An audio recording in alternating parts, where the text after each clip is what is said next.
Okay, well, welcome everybody to our fifth webinar in the Leading Up to the Knowledge Sciences Symposium. As always, we're very grateful for everyone that participates in helping us form the vision leading up to it. So without further ado, I would like to pass this over to Denise Bedford. Who will take it from here. All right. Well, thank you, everyone. I think we've got our core team online, which is great. Let me all ask, can you hear me? Am I coming through clearly? Hear you very well. I can hear you fine.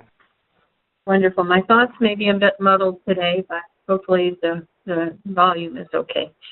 As I was mentioning earlier, I spent about 4 to 5 hours last night going back over the previous 4 webinars.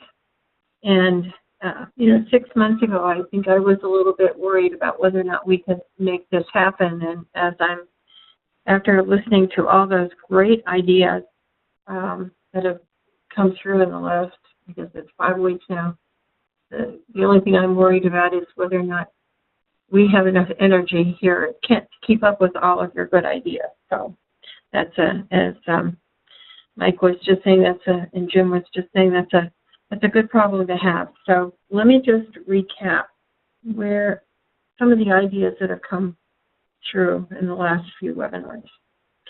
I think we started with an idea that we knew who the stakeholders were. At least we knew the stakeholders group.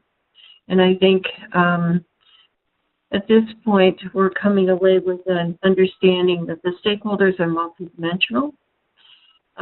We're probably going to end up, well, we've got to have some organization for the symposium.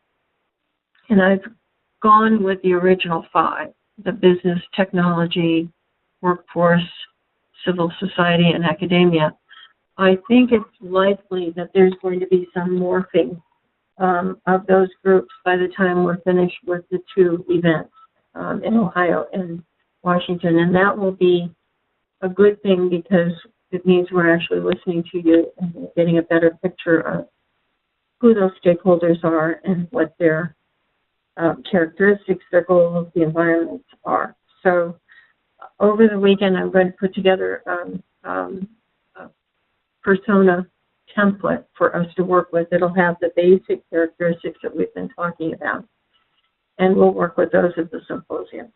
So I think the first thing we're going to ask our working groups to do at the symposium is to prepare those persona descriptions. And the other thing is we need a persona template for probably knowledge scientist, knowledge engineer / designer, and knowledge agent. I think actually in listening to the webinars, the term that came through was knowledge liaison. So we'll work with that as a path 1. The characteristics that clearly came through in those discussions were we need to know their business goals, we need to know their perspectives, their culture, and their viewpoints that other people need to understand. We need to know what knowledge capabilities, what is it that they can offer to others, because we're really seeing the center as a kind of a networking hub. So we need to understand what people in the environment have to offer. We also need to know what it is they need. What do they need from others? What can they offer to others? We need to understand the environment in which they work. I think one of the other characteristics that came through in the discussions was, what makes them happy and what's a pain point for them. And also if we can do it a short narrative or story. So if we can at least get high level persona developed for the stakeholder groups, that would be great. There was support for several of the activities in the proposal. And Richard, I think we may have been missing you last week, but your suggestion to do the verb noun short dictionary and some possible activities that were aligned with, we had 5 pillars actually, but we also need these activities to align with the idea of the knowledge sciences the knowledge engineer / designer, and the knowledge liaison. So we might ask the stakeholder groups to elaborate on these and then prioritize some of the activities. The nature of engagement. This was a really interesting discussion, I think.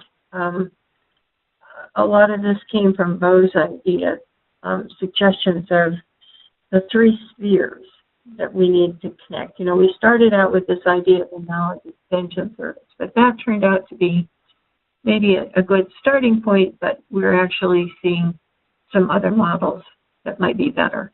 The idea of the Peace Corps, you know, the folks who had capabilities that were looking for opportunities to apply them.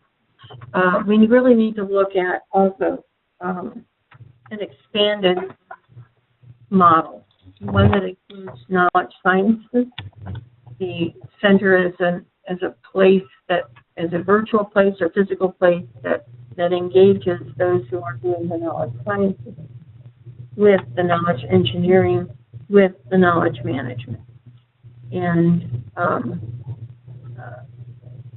I think I remember a discussion also of the idea that there are a lot of people out there who are doing really good research and practice, but they're not engaged with an academy, quote unquote. You know, how can we bring that into a center so that it, you know, the center becomes the point of sort of intake and dispersion of knowledge. We wanted to focus some of the activities on the development of solutions to problems that come from the community or might come from the research side, and making that important connection.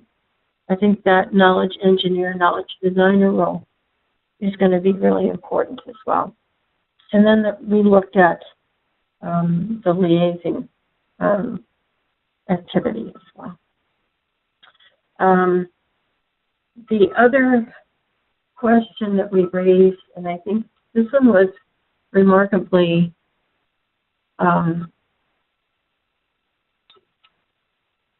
simple in the suggested solution. Instead of looking at a complex set of intellectual property and intellectual capital issues, why not start out with the idea that the center resembles an economic cooperative? And this idea really led to a lot of other really interesting experimental activities.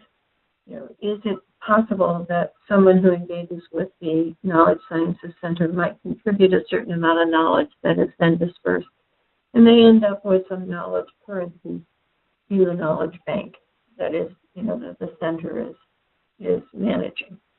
If you've got a big stock of knowledge in the bank at the center, then can you then come and ask to make a withdrawal and essentially bring together a team of people that maybe you've helped in the past to solve a problem that you're facing. So this whole idea of an economic cooperative and sort of a knowledge bank, a little bit different than what James Wolfensohn was suggesting in the late 1990s. Maybe we develop a new definition for it and a new working model.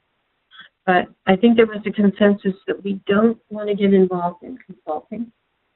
We want to be a hub. We want to put people together. We have a very rich consulting group within the knowledge sciences community. So our job will be to liaise. So we need to support the interests of our stakeholders. I think, as I said, there was a consensus around a cooperative economic model, which actually works a whole lot better in the knowledge economy than perhaps some other economic models. We need to, though, be aware of what some issues, intellectual property issues might be for some of our stakeholders. We don't want stakeholders not to come to the center because they're concerned about being able to protect their intellectual property.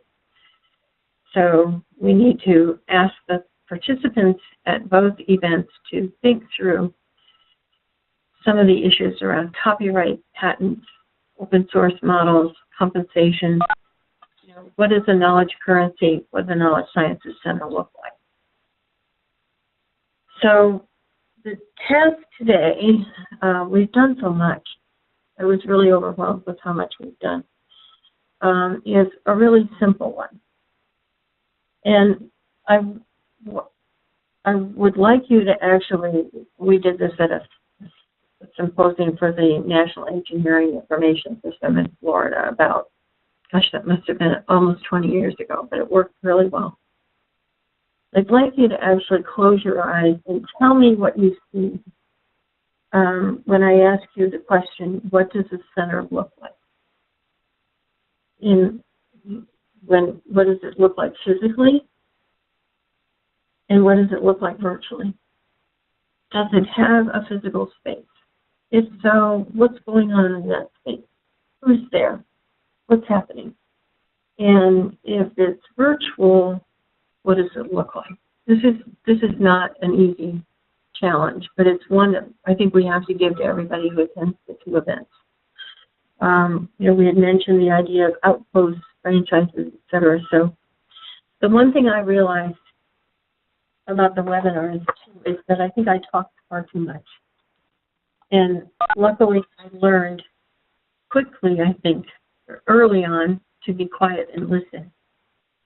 So I'd like to actually follow that today and maybe have me be quiet and have you all talk and tell me what this looks like now. So can I open it up for visions, images?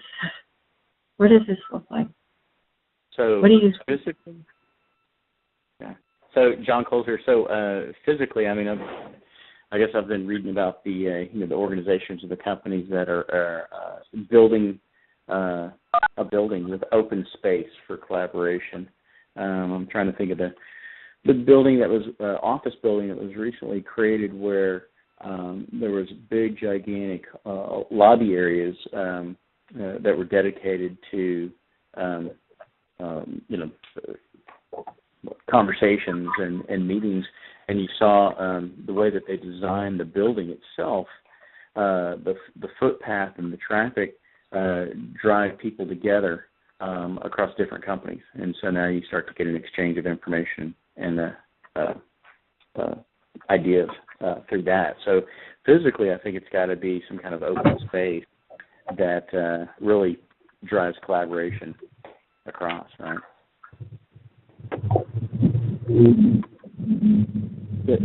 Does it also extend out across the campus in some way?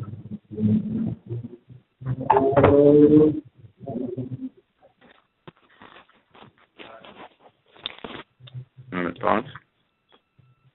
I'm having a little trouble hearing. We had some background noise there. This is Bo. As I'm visualizing it, I've worked in both spaces that were the open concept and traditional independent offices. And one thing that strikes me is there was an awful lot of productivity in small conference rooms, places where you had walls to write on. You could spend 3 to 4 hours in conversation where you were available and had access to others that you might want to bring into the conversation, but you could really focus on it, because one of the things I've found is the type of people who are going to be involved in this collaboration aren't available 24/7. Matter of fact, you might find them available only for a few hours on at one point in a given month or something like this. And when you get that time availability to be able to sit down, or sit down virtually or physically together, and be able to spread your ideas out on the walls, on butcher, whatever's comfortable for you. including for those people who are talented with computerized graphics. And not all of us are. But just to be able to use all of our communications mode, graphics, talking, whatever, and have a space that supports that, gives you that a little of a cocoon to work with in a given time space, but at the same time is open to being able to draw in others, either physically or virtually. And I think that's one thing too. The physical and virtual spaces have to meld. You're not always going to have everybody together in a room. And when you do have people together in a room, there's going to be people you want to reach out to or may want to sit in. So that's just kind of the images that are floating around in my mind. This is Jim Lee. I'd like to weigh in here. I've got a couple of experiences that I'd just like to throw into the hat. The first one is actually something that Mike Stelzer may recall, the old Ernst & Young Consulting Accelerated Solutions Center, which was generally an open space, but it was more a total environment. Things where like the whiteboards were actually on wheels so that people could move them and use them wherever they needed to. It was an environment in which those kinds of creative things were lying around, the squish balls, the pipe cleaners, the books, and so on. That's certainly one model that's worked well for them. Similarly, Fuji Xerox, using the concept of BA, has created workspaces that are open for collaboration, as well as the combination of smaller breakout rooms. And I think we see that in our work with clients where they even go so far as to call them huddle spaces. I was recently at Cisco Systems in Santa Clara, and they had both of those as well. You have the typical whiteboards in a fairly large open room. You actually had ping pong tables. You actually had what I'll call a computer connection bar. Imagine, if you will, something that's bar height that actually has computer Ethernet connections, power that someone could bring out and sit across from each other at sort of a bar height to do that spontaneous collaboration.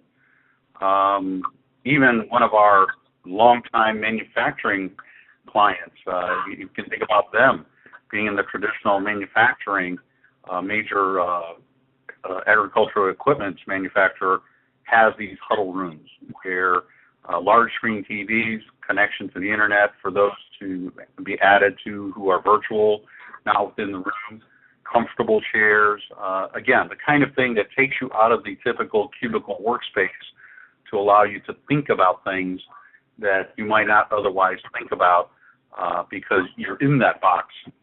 And then finally, KM Chicago, a few months ago, had one of their monthly meetings, a design group in Chicago that designs collaborative workspace areas.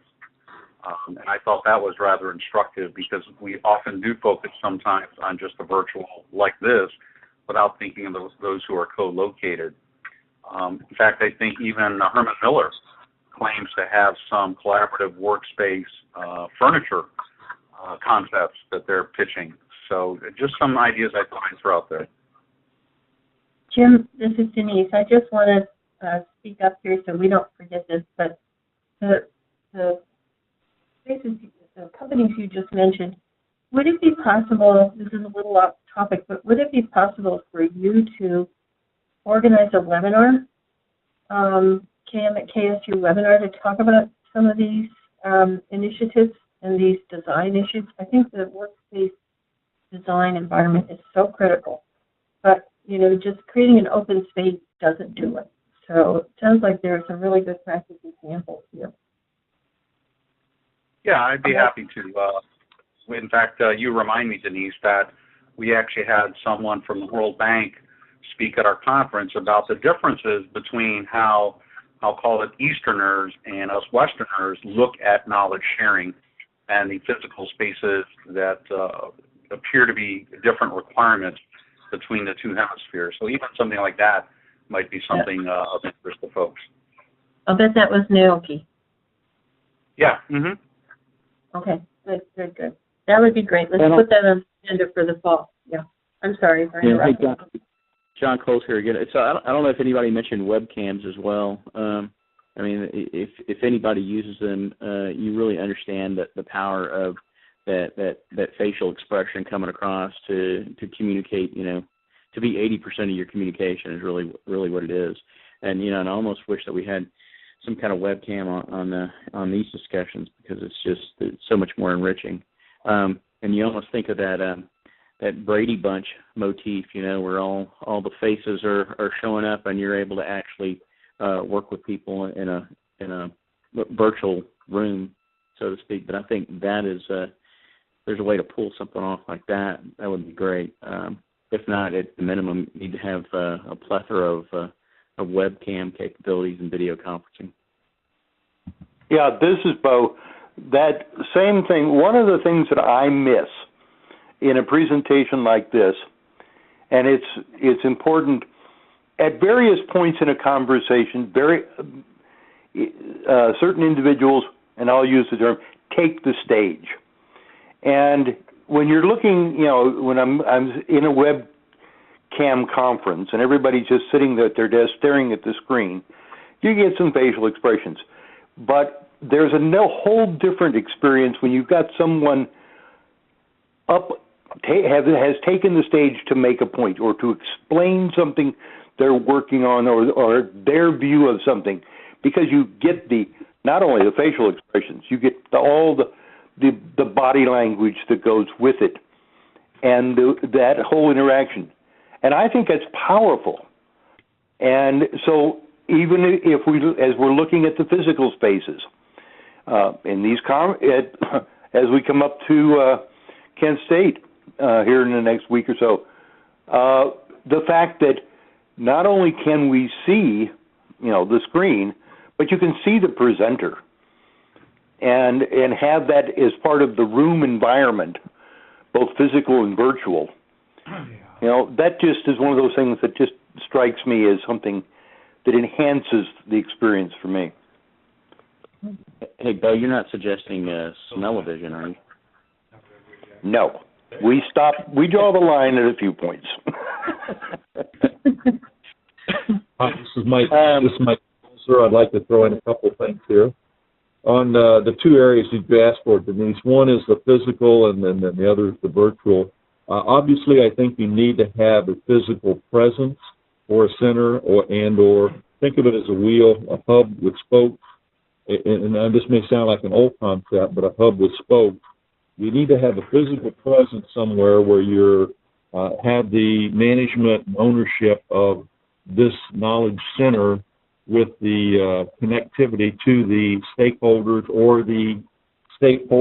with content-specific information, such as maybe there's a whole pharma industry out there that is a gatherer of the content that's needed to be shared, and they're facilitating at the end of one of those spokes the gathering, the processing, the assimilation, the packaging, the making it available type of content. Somebody has to be doing that at the end of the wheel, and somebody has to be managing the overall center from the center concept perspective. It doesn't have to be a large building. It can be very small.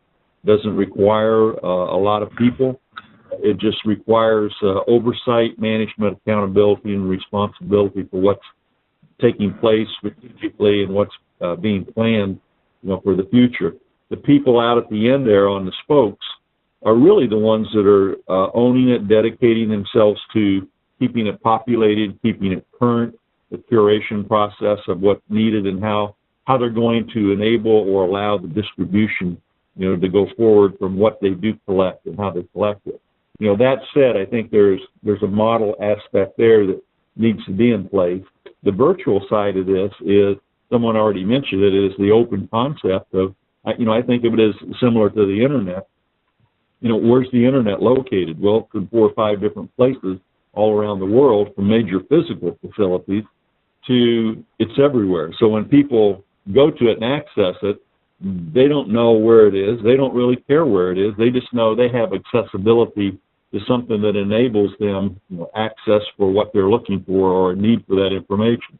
The tools that you have in an open concept, I think, are going to be important, and somebody's already mentioned a couple of them. And what's really important there is that you have tools that are consistent, tools that are easily accessible, easy to use, that make it not only fun to operate in and share information back and forth, but it's also productive. It's getting the most out of what you're doing with the tools and the information and the content that's being shared. So those are the two things I see. You have to have some physical presence to do it. It doesn't have to be large, but there have to be people dedicated out there to do that. And then the virtual is you have to make it accessible to everybody across the board in almost virtual, in a totally virtual capacity. I really like that. Oh, Dean, go ahead, please. This is Dean Testa at Goodyear, and I guess I'd like to connect some of these thoughts. I like them all. The first is, if you're viewing your participants panel on WebEx, you should be seeing me on webcam right now. So we do have that capability, right, with this session. Yes. If you have a webcam in your laptop. And secondly, the concept of, I think it's very important to bridge the physical and the virtual space. Webcams is a great idea. They are static, but I also put into the chat a link to a dynamic webcam. Watch the video. It's astounding to me. It's basically an iPad sitting on a Segway, and you could have the best of both. You could have these repurposable and mobile physical workspaces and have people virtually take part in that space as well. So did anybody see my video? You Yes. see my face? Yes. I'm not sure what that is on your chin there. Mike, you know me. My facial hair comes and goes and changes in a variety of ways. We all get older, Dean. That's why I don't turn my camera on. I hear the one great thing about the World Bank is when you came in, you took one picture, and you could keep that picture for 30 years. Hey, Denise, are you saying you have a beard? No. Well, this illustrates a good point, though. What Dean just did was, when you're looking at that, you have to have the tools, again, that are easily accessible, that are consistent, or have the upper technology to it. Some video cams and other things are people talking, you're really focused visually on what they're saying, but you're not hearing that because of delayed reaction. So it's not as, it's just a transfer of speed and everything that you need. You need that kind of speed, that kind of capability in order to make it visually attractive and visually communicative to the people that are involved in doing that. Otherwise, it might become distractive or not as accepted. That said, it also requires, from the physical side of the house, that center that's operating and accountable for those kinds of servers, that kind of line transmission, that kind of everything else that's operational, that requires that to happen, unless you've got individual groups that are doing that and they're all consistent or uniform within the process and the standards that are necessary to give a good, smooth flow of information. This is Jim Lee again, and I agree with everyone that we need that technology. Clearly, that's the ideal. In fact, I think that Apple's FaceTime is one of the coolest things I've personally ever used. But just a caveat, not to be a naysayer, but I think as you think about design criteria and considerations, we do a lot of webinars. We do a lot of those that include GoToMeeting, high-def video. But when you look at the infrastructure of your entire audience, you have to think in terms of the lowest common denominator. And so we know that backups include, just like here, download the slideware so you can look at a local copy if you don't have access.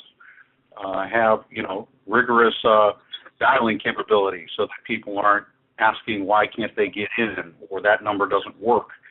All the kind of backups to ensure that even if it's sort of a low budget kind of a collaboration connection, we're still doing it. And to me, that's what's most important. Even if we had nothing but audio here, in many ways, we could still effectively collaborate simply because we're inclined to want to do that.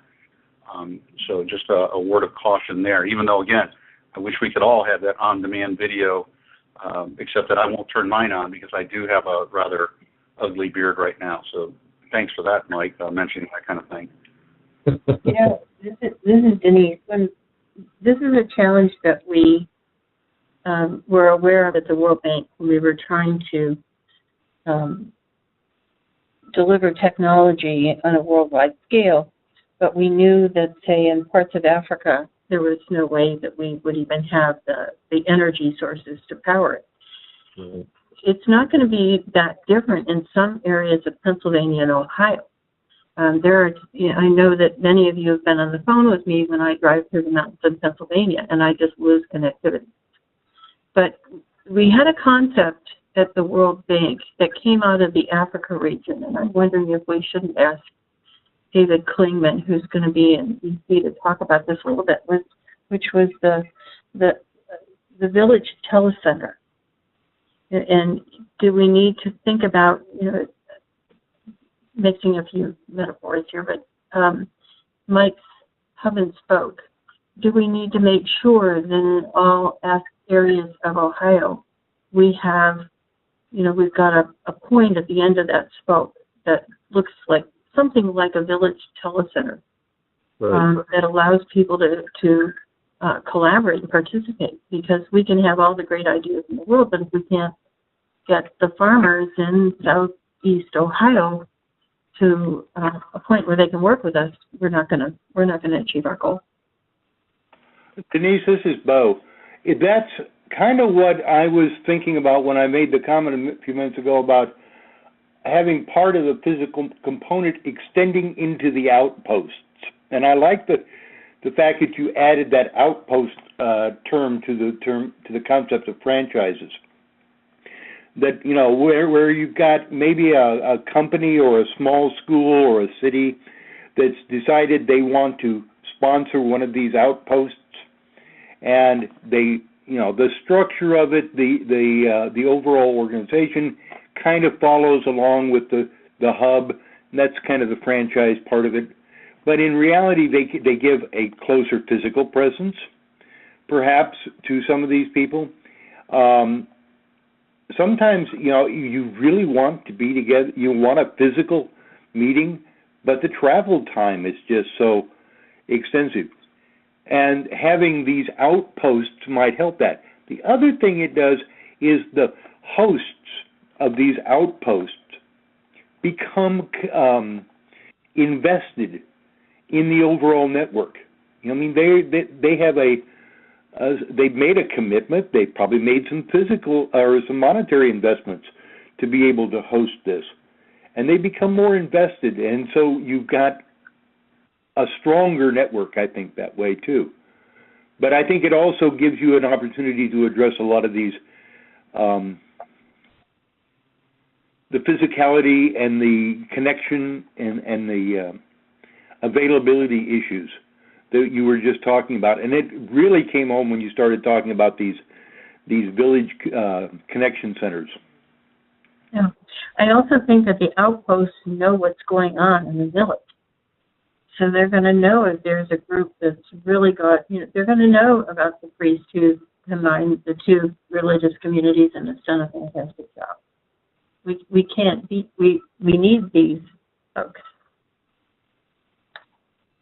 Yeah, this is Jim Lee. I would agree with that. In fact, something we've seen, the Federal Reserve, for example, uses that sort of cluster idea. They may have the main host here in Cleveland, but the people in Pittsburgh and St. Louis are then clustered in their own auditorium and connecting via technology like this, so that they can make that eye-to-eye contact in a sense. Well, at the same time, and I think as Bo mentioned, feeling like they're represented at their outposts. And we also know that the U.S. Navy does the same thing, when you talk about shipyards that are either on the far east coast, like Norfolk, all the way out to San Diego, and travel is prohibitive, they do put them in those physical locations but connect them via technology.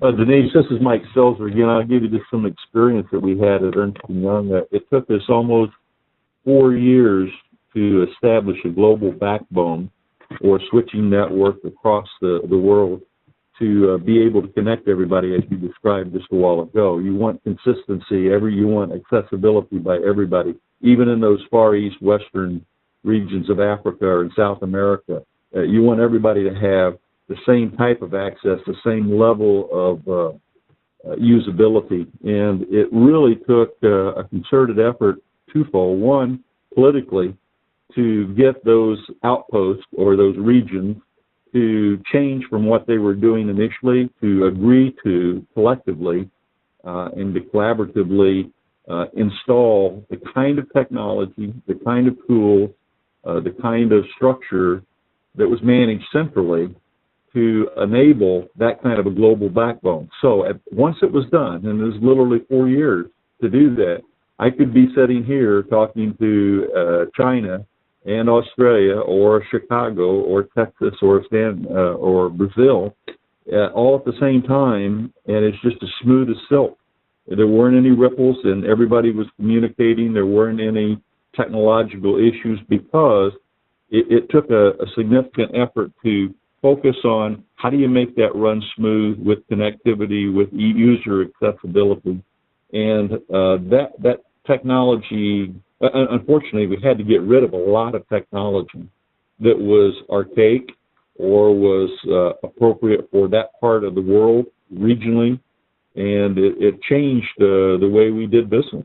But it was necessary in order for us to be a global entity supporting 160,000 people.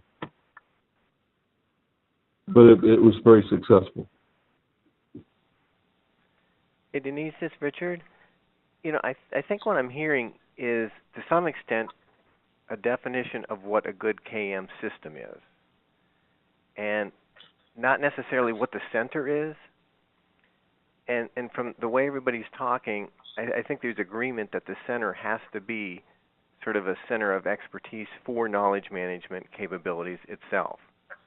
So when people engage us in the center, they get an understanding of what's possible in the KM world. And as they do, then that can set the vision for when they go back to, when they return back to where their organization. They can say, I've experienced, the state of the art, and I see what's possible, and I can pick and choose from that what I really think our organization needs. So from a center's perspective, I think that's a key role for us, is to allow people to experience state-of-the-art facilities. This is Bo. Oh, go ahead, Bo. I was thinking about this, and the set of core technologies and things like this, and it bounced back in my mind into the franchise model. When you go into a KFC franchise, all of the equipment was designed and provided equally. So they've found out what works, and they make sure that their franchisees have this. And this, while we may not want to do this physically because that's very expensive, the fact is saying, as part of the infrastructure, here's the basic configurations that we're prepared to work with, and we can populate those out very quickly, and we can give sources, et cetera, perhaps even say, and the following people are actually sponsors of the center and might be able to work with you to get this set up, that type of thing. But if we can provide that outline, that architecture that says what we already know works, and here's some of the new features we're trying out in the architecture, and if you'd like to help us with that or be part of that too could be. And when we were talking about a good KM system, I'd like to think of that as the KM or the KM infrastructure, that would be part of what I think the center could provide, and it would be the center itself and the virtual extension would be the working example of that architecture. That's a good point. This is Mike Stelzer, and one of the things about gathering all that data and dealing with that architecture, I think when you start to look at some of the newer tools that are out there that we haven't had in the past 10 years, I know I'm working with InfoDesk now, looking at some of their products and looking at their kind of content neutral platform, and it was like, wow, we had that 10 years ago, because you're always in a challenge with commercial vendors providing content. And we're looking at multiple areas here. You're looking at commercial business content to share with people. You're looking at intellectual capital that people and organizations have agreed to share or that's valuable. And then you're looking at just a conglomeration of other types of information people want to share or have need from a community of practice.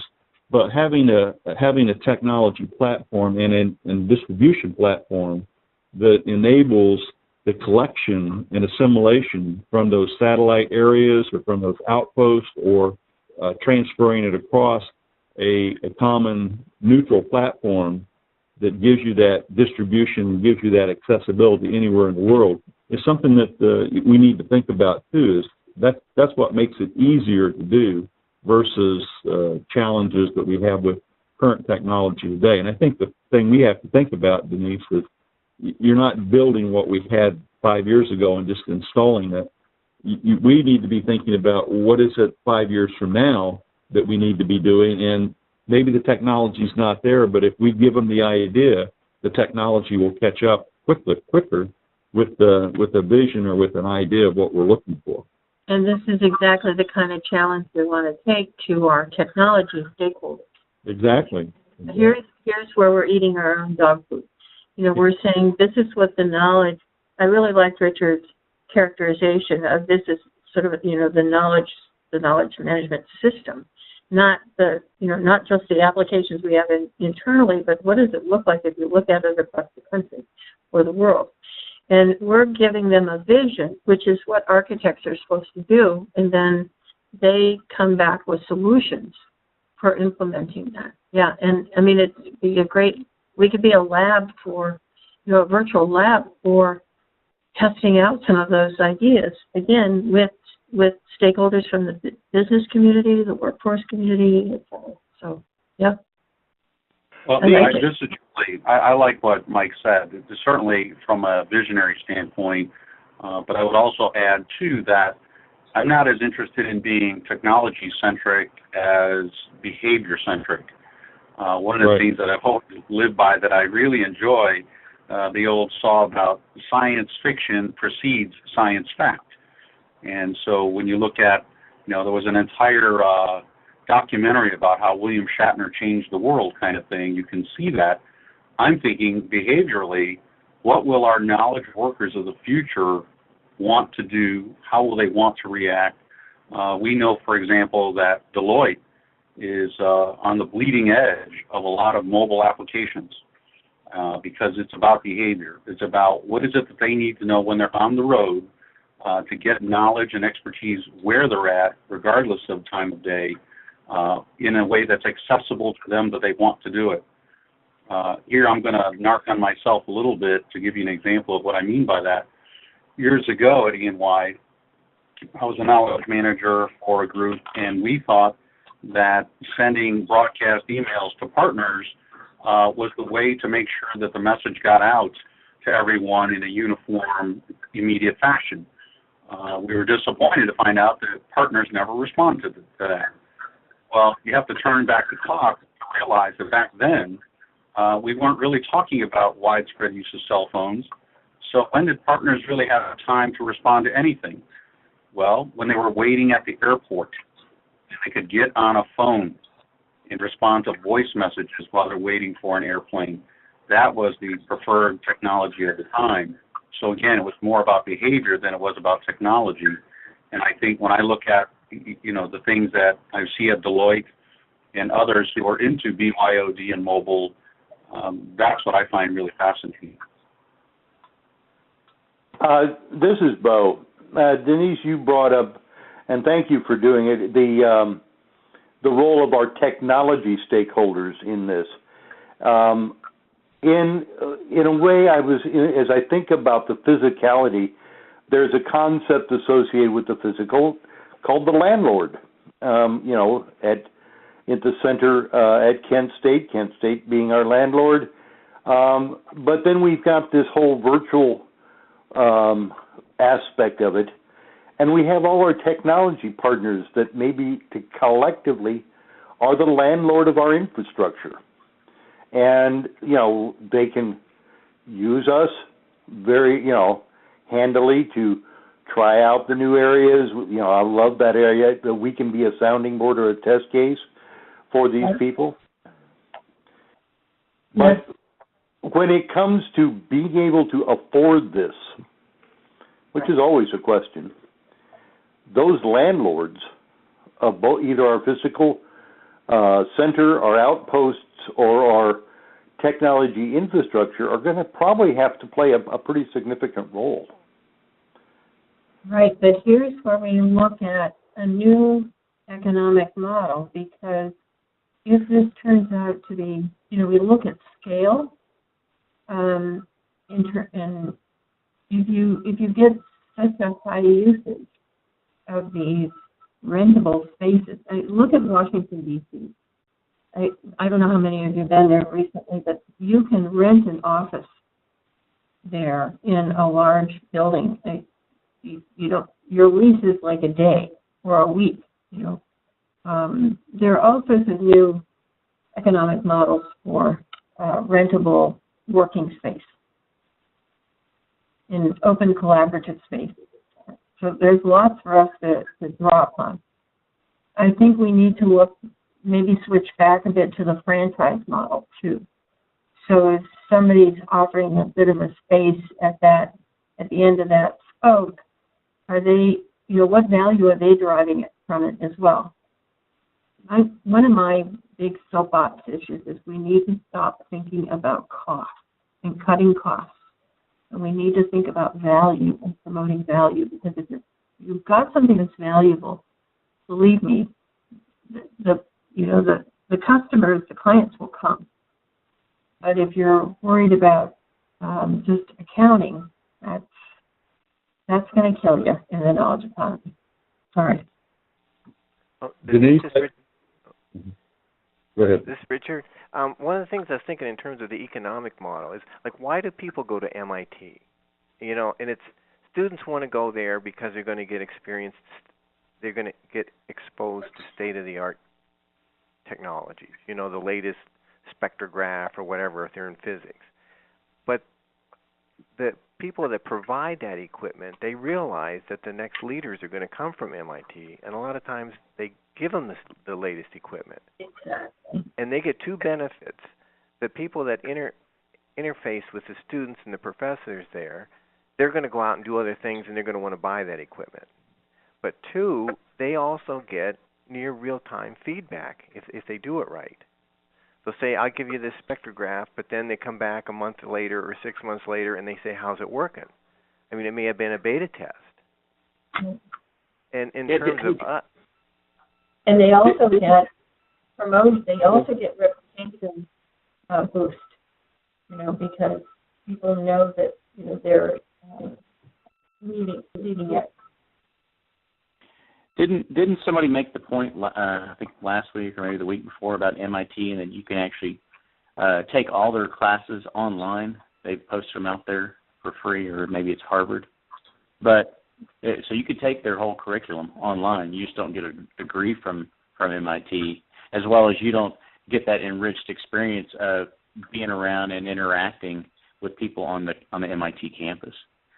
And if you really think about that, I mean, that value of knowledge is the tuition of an MIT 4-year degree. That whole experience being immersed in there, and then it'd be interesting to see what the ROI is of people that are actually taking the courses and getting the degree versus the people that are just taking it online and not getting a degree. Bound to be that, and that starts to speak to the value of knowledge.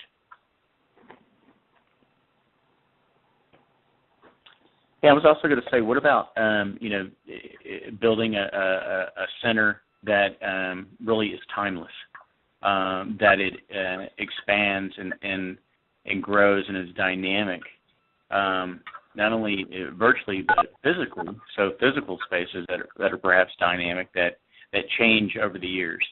That if there is a graduate of the Knowledge Sciences Center, that they don't go back 20 years to visit and it's still the same. It's got to change with the times, to change with the way the humanity changes, really.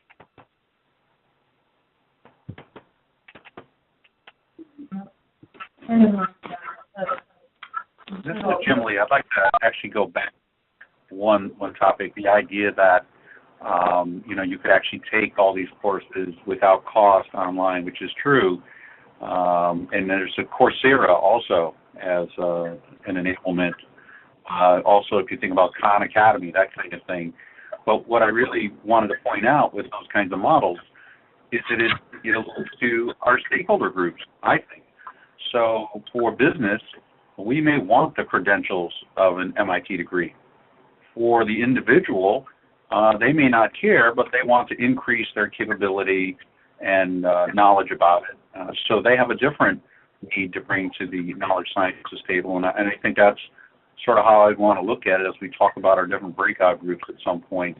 The fact that you don't always need a college degree to be a competent professional in that arena. An excellent point. Yeah, and so that starts to hit on elements of gamification. I mean, if you flip that, is gamification really more of certification and education, just in a fun way? Well, this is Bo, and I'm going to narc on myself here because you hit on a very good point, and I think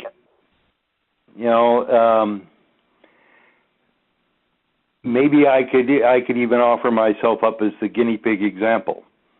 I may be one of the very few people in this core group or within this thing that has not had the advantage of a degree program. It doesn't seem to have hindered me from being what I hope would be an effective part of this community. And we need to make that clear to people. I know this doesn't have anything to do with the direct topic today, but it was brought out. And I want the center to make that clear, that everyone is involved in this. Everyone has their contribution and capability to contribute. And while the certification, the degree programs, and everything else have a very important role in the community, the functioning of the community, they can't limit the community. And it was just a short soapbox, but you brought it out, and so I had to make the comment. Denise, this is Mike Stelzer. One of the things, I know we're talking vision here, and as it emerges, and we're looking at the center perspective for it. This is a little sidetrack, but somewhere down the road, you or the delegation or the group that's talking in Canton and in Washington may need to think about what's the business model for this. Not so much the visionary model of the knowledge sharing or the technology or how this works, but what's the real business model behind that? And when I say that, I'm saying it because from experiences, we had to justify from the very, very top global chairman all the way down at Ernst & Young hundreds of millions of dollars every year on knowledge and equipment and technology and content. And it was a challenge, but you had to have a good business model that justified what you said a while ago. If it doesn't demonstrate the value, if it doesn't share or show the return on investment with stakeholders, it's not going to last very long. Right. And, Mike, if I could just suggest, and that's a really good question. Yep. Listen to the last webinar. Well, I wasn't on that. I was somewhere else at that time. Okay. All the webinars have been recorded, and I think there were some really good, you raised a very good point, and I think we had a beginning of a discussion of that. But you're exactly right. And in the discussion groups next week, please, there will be an hour at least devoted to that whole question. Okay, I'll go back and look at that. Thank you for bringing that up.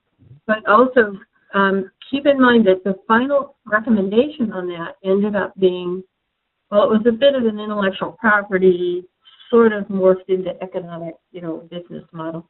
But the group was recommending something like an economic cooperative model, which is a little bit more challenging to manage. But it's the other thing about the business case, we used to have to do these every year at the World Bank too, but sure. I'm concerned about managing a business model that grows with expectations. I don't want to start out big with a big budget and really high expectations that we don't meet. So what does a business model look like that grows along with the demand is what I'm thinking. Yeah. That's good. All right, thank you. Yep. But please bring all of your experience on this to the discussion, because I don't want this to be something that's a grand idea and then it doesn't sustain. It needs to start small and grow.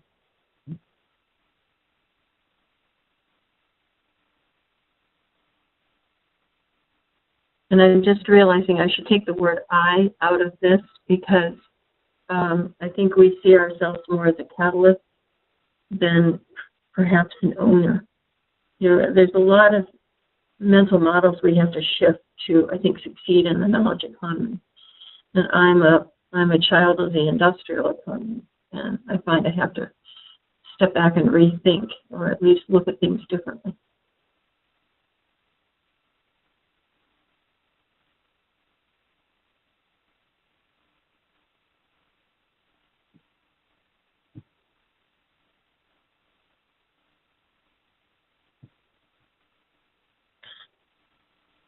This has been another discussion that went way beyond my expectations.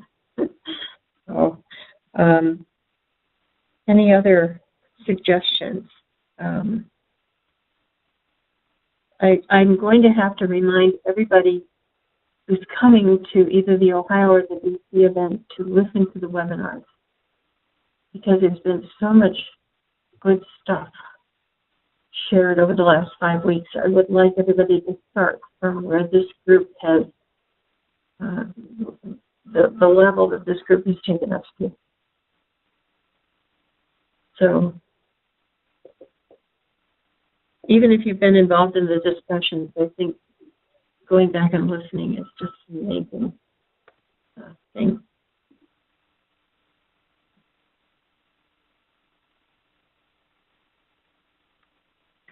Denise, on one of the previous discussions, you said that there is a start right now, a space that's already been identified at Kent State. You said there's the doors there, but no furniture inside, or something like that. Right. What does that amount to? I mean, that seems to be a little bit of a starting point. What does that amount to? What is it?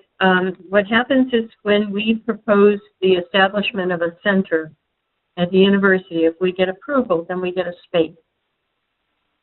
I can put Knowledge Sciences Center on the door. Okay? But in order to put furniture, and I like this idea of maybe it's being a space where we have all those mobile whiteboards, or maybe it's just pods. But I then have to go out and raise the money to furnish the room. And what I want to hear from all of you in the next couple of weeks is, where do I go to, what do I look for money to support first? Do I focus on the virtual? Do I work with the technology vendors, as Richard is suggesting, I think, to contribute some of this infrastructure, with the idea that we're going to kick the tires, come up with some new blueprints and maybe some new product designs that they can take back and develop? Or do I look for funding to bring in some couches and desks. Where do I go from here? I've got the space. We haven't done anything with it. But it's a starting point. It's about I'm guessing it's about a 30 by 50 foot room. It's a place, it's a physical place. Oh, Denise, sort of to answer that, I'm going to go back to what you just said, is to maybe not think exactly of money, but to think of value. Yeah. And what do we currently have that's of value? And, of course, there's a room, but I mean, the biggest value right now is the instructors and the students, right? Right. And our advisory board. Yeah. Sorry, I didn't hear that. Our advisory board as well. Right. So, I mean, it's really those expertises that I think we could leverage to try to get some sort of partnership started where somebody else comes in with something so that they can leverage what we already have. Yep.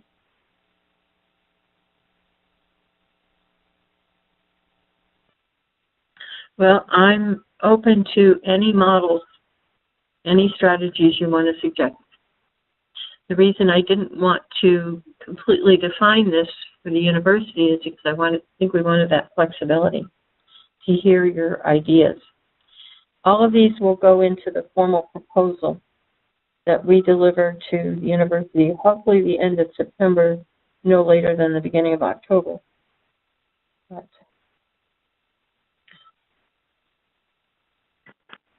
Denise, you talk about value. I'm going to reflect what I personally find valuable about this center. This is Bo. For some time now, as I get ready for what they're now calling Encore Career, they used to call it retirement. But one of the things I've always thought is, all right, well, when I quit working for somebody else, then I'll form, I'll put together my own little think tank or whatever. And what the center does for me is say, I don't need to do that. At the most, maybe I could be a franchisee, but just having it to participate in meets 99% of the needs that I was anticipating. And I wouldn't doubt that there are a lot of people out there who, given this as an alternative, would gravitate toward it. And in return, the energies and the resources that they had thought they were going to need to dedicate to their personal instantation of this could be made available to the benefit of the center. Yeah. I think it's a tremendous capability, and I'm sure there are others out there like myself who've thought about, well, okay, now how do I continue my research, continue my outreach or whatever, and I'm going to have to put my own little group together. But the value of this is you don't have to go out and reinvent the wheel.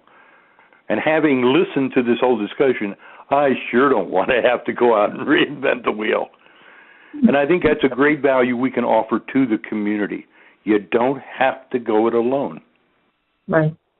Which is the whole point of collaboration in the knowledge economy. Yes. Yeah, I mean, a great place for, there's a ton of different knowledge groups out there. Was it David Gertine or David Griffith, or the KM Pros? The various certification professional groups that are out there. Is it possible to have open spaces for those folks to, totally open for you to schedule a meeting for a couple of days to come in and collaborate on something here at Kent State, right? Absolutely. Yep. So what's happening today is we're kind of circling back to the idea, the questions of what is it that we do. The more we think about, I think, the virtual presence, the more activities, products, services come to mind. Yeah.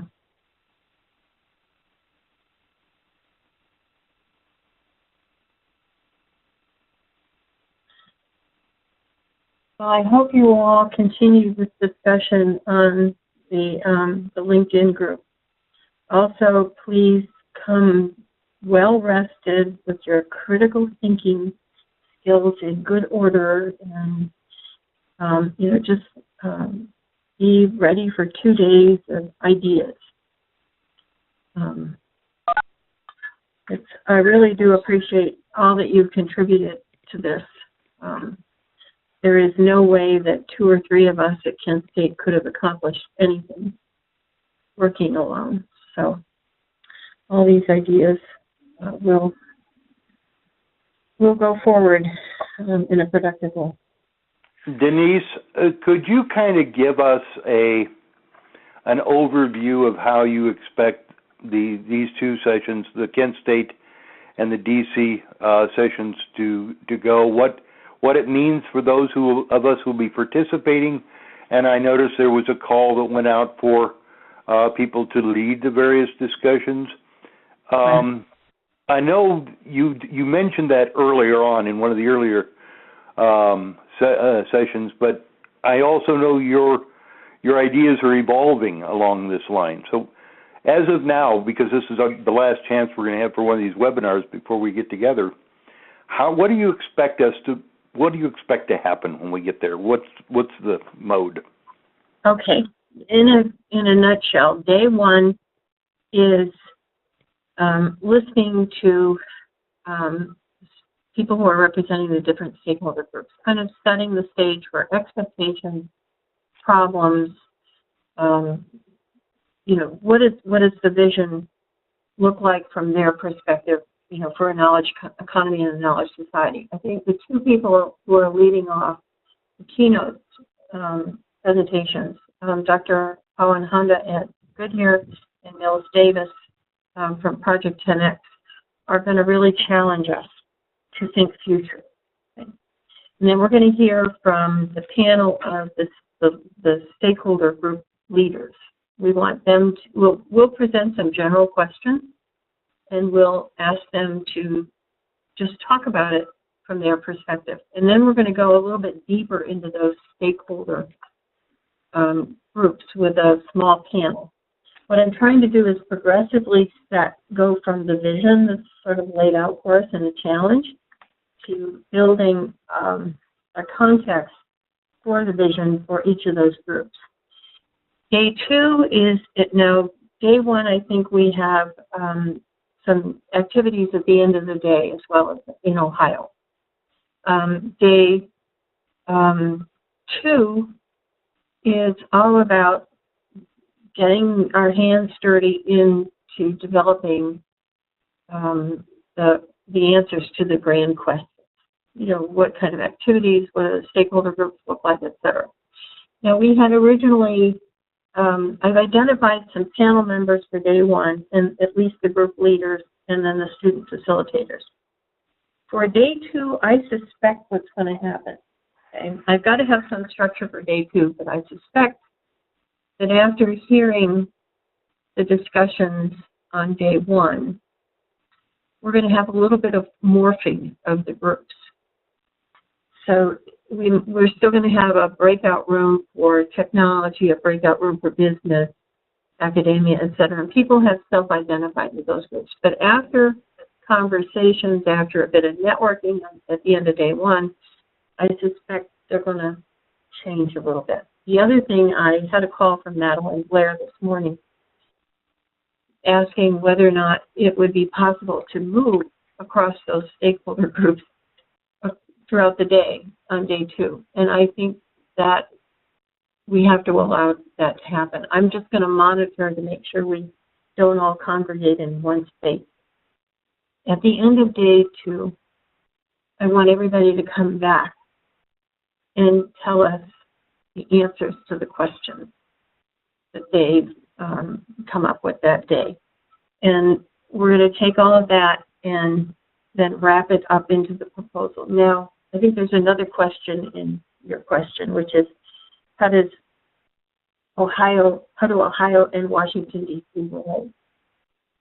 I want to make available the results of Ohio for people in Washington, but I don't want the people in Washington to be entirely swayed by the results of Ohio.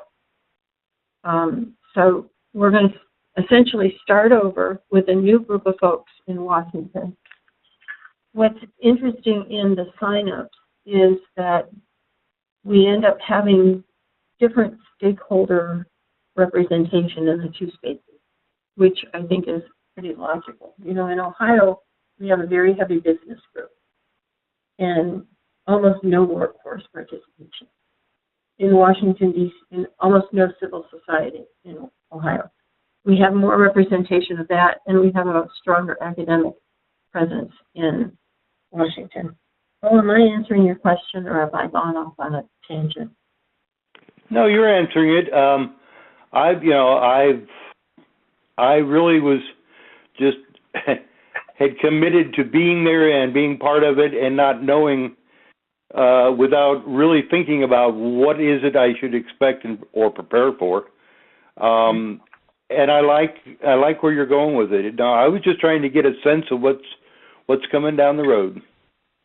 Yeah, I apologize to everybody. I should have gotten out the background materials, but this week is the launch of the fall semester, and I'm teaching 5 courses at Kent and 1 course at Georgetown, and I'm a little overwhelmed. I've got about, I think between the 2 schools, I've got about 120 students this semester, and they're all asking questions every hour. And then we have to submit all of our, what we call RTP, our promotion and tenure files, have to be in the Folio Web by Friday at midnight, or else I can't do a symposium because I'm no longer working at Kent. So I'm just trying to juggle a few things, but I'm hoping by Friday, might be late Friday, that I'll get you the set of materials we just talked about, the persona template, the dictionary that Richard suggested, the verb noun descriptions of activities, the models, the franchise model, the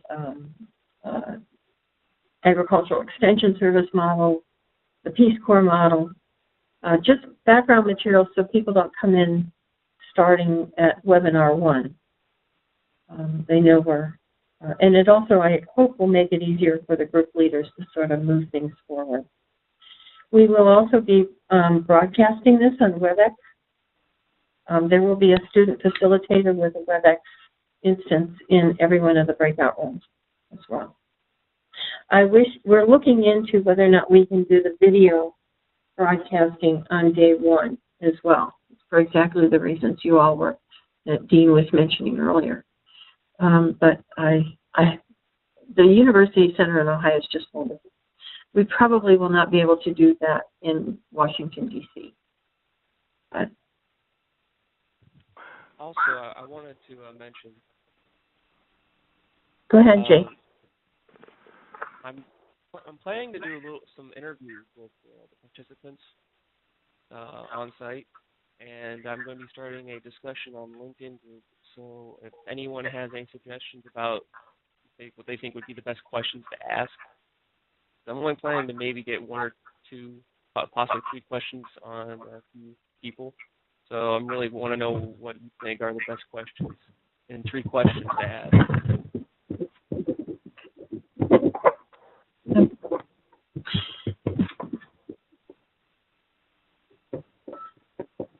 All right. Well, thank you, everyone. Just amazing. I think I hope other Denise? people. Oh, okay. Yeah, Denise, before you close, can you give us a very quick idea of where things are going with AIM, especially as it relates to what we're trying to do here? Yes. We launched the AIM standards effort last week at the 930.gov event in Washington, D.C. I will send everyone on the KSS listserv a copy of those slides, because what we did there was we explained what the effort is about. We explained the committee structure. Essentially what we're doing is we're trying to pull together standards for knowledge management addressing standards for knowledge organizations, for individuals practicing knowledge management, and for education programs. The standards will not be you meet the standards or you don't, because that's just not where we are in the profession now. It's going to look like a maturity model. You can be you can rate at a certain level for any several capabilities or competencies, depending on if you're talking about an organization or an individual. We've opened a call for participation for people to serve on the 3 essential committees for people, for organizations, and for education programs. And then there is an umbrella committee that will have expertise in establishing standards, maintaining standards, developing certification programs, etc. The reason that we went through AIM is AIM is very, very good at getting standards developed and approved, and then managing. They also have a very good program for working with organizations that will do the certification and maintaining the records of certification. So this is an attempt to sort of bring everything we've done together into a framework. There isn't anybody that isn't going to be certified at something that they do at some level. So I hope nobody worries that, I worked at the World Bank for 15 years. I worked at Intel, et cetera, but do I have a degree in knowledge management? No. Right? So the only people who have degrees in knowledge management are those 2 people who are going to Kent State now, or, even the people who went to George Washington University have a degree in systems engineering, not in CAM. So all of us who have established this field will find a place in these standards. I hope that alleviates everybody's concerns. My question again, did I answer your question? Please volunteer. Yeah, you answered my question. And, and for some of us, by this time, whether or not we get certified or not, or have a stamp of approval on our forehead, doesn't seem to make much difference anymore. Well, but I think if you do this, it's some recognition of what you've contributed. And I have to say, the reason I set aside a specific committee for education programs is, to be perfectly honest, I think in some cases, people who have gone through degree programs maybe 10 years ago have learned how to talk about CAM, but they don't have any hands-on experience. So somebody who's been working in the field for 20 years is more likely to pass a certification than somebody who just got the degree from someplace and only knows how to talk about what they've read in books. Yeah, this is Jim Lee. I'd like to go ahead and add to what Denise just said, because a closely related topic for me is that of project management. And so, in that arena, people often talk about the accidental project manager. They may have come out of school as a mechanical engineer. That's what they care about. But when they look back over the past 10 years of their career, they realize they've been doing mechanical engineering in projects, but never got the formal training in project management, and they could have been more effective. My interest in KM education is the same. I don't want to have to wait for someone to have 10, 15 years of tenure in experience gaining knowledge management expertise. If we can give them some background on the best practices we already know about while they're in school, that just makes them a better candidate. And everyone's right. I mean, I don't know that any of us have a CAM degree. I certainly don't. But, I'd put up our experience against anyone. So I think this is a great first step for the next generation of knowledge management professionals. And Jim, if I could add on to that, this isn't just certification for graduate programs. We need undergraduate programs, we need high school programs, and at some point we're going to have to start talking about knowledge management or knowledge sciences in primary school. It's a long-term standards development. If we can succeed at this first step, then we can build on that. There was a number of years ago, the Department of Energy brought me in to talk to them about the KM component of their stewardship program. And we started talking about something called knowledge continuums. And there the premise was you could not preserve knowledge like you do physical things, but it had to be perpetuated. And I think you hit on that very topic there. Perpetuation, knowledge perpetuation and growth and emergence is a very dynamic thing, and it has to be part of a mindset that starts at the onset of education and continues lifetime. Yeah. When I came on board at Kent 3 years ago, I went to orientation, and one of the undergraduate deans warned us all that this is more for the undergraduate faculty, that we were going to find ourselves in a position of having to teach students how to think again, because many of them had gone through the No Child Left Behind education years, and they only knew how to get the right answer, not how to do critical thinking. And I thought, well, I'm glad I'm at the graduate level. I won't encounter those problems. But guess what? Those students have gotten through the undergraduate degree, and they're now starting to come into the graduate programs. And just explaining that an assignment doesn't have a right answer unless, it's a demonstration of your critical thinking skills is very unsettling. So I think we need to make progress moving back down the education ladder, but we also need to do some remedial stuff for students to come up through it. But I do apologize. I have to run across campus to a meeting in another building. So again, this has just been wonderful. I never expected to come out of these webinars with a core planning group, but it's been wonderful. Thank you all very much. Oh, it's been great. Thank you, Denise. Bye. Thank you, Denise. Thank you. Yeah. Thank you. All right. Bye-bye. See you next week. See you all soon. All right. Bye-bye.